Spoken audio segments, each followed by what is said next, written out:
You may all recall that the federal government had earlier in 2021 actually procured about 39,850,000 doses of the Johnson & Johnson vaccine from the Afrexim Bank through the African Union. With today's donation of 1,936,050 doses of the Johnson & Johnson vaccine through the European Union, we also have a stock of about 10 million doses of the vaccines that have been donated through the COVAX. This brings to a total just a little over 51 million doses of the Johnson & Johnson vaccine that have been donated to the government of Nigeria. And we're very excited about the fact that this is a very safe and efficacious vaccine.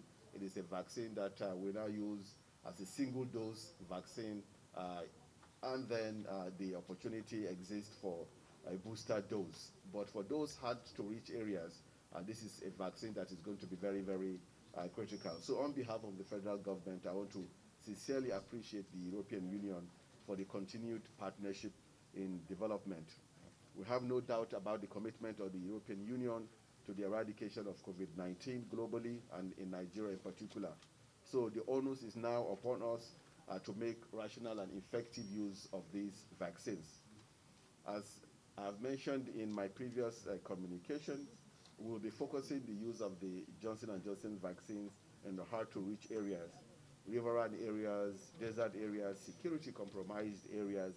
This is because we want to seize the opportunity of the single-dose vaccination to reach these populations at the earliest opportunities and not worry about the fact that we'll have to go multiple times. The next time we'll be going would be to give booster doses, and this makes it a whole lot easier than having to navigate 3 potential jabs to each individual in these areas that are particularly difficult to reach.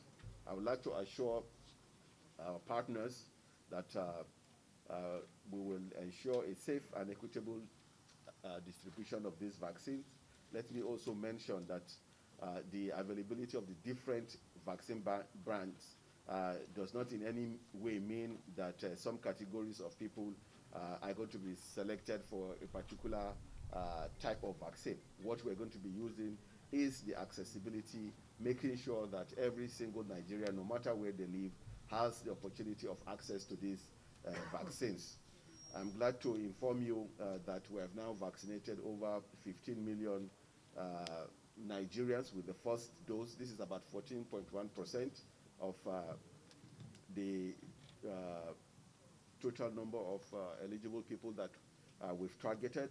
With the Johnson & Johnson vaccine, what it also means is that the lag that we've observed with the second dose will now be rapidly eliminated, because by the time you give 1 dose, that is sort of counted as a full vaccination for the individual. So for a lot of people, if we had given 15 million doses of the Johnson & Johnson vaccine, then by now we would have been talking about having reached nearly 15% of the total population.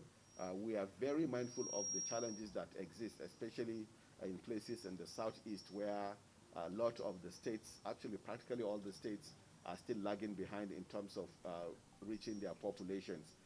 Last week we had an engagement with them, with critical stakeholders, to understand better what the challenges are. Coming out of those meetings, we have now re-strategized and we've devised means where we can do a better job of working with the states, with the local government and the communities to enhance the uptake of the COVID-19 vaccine.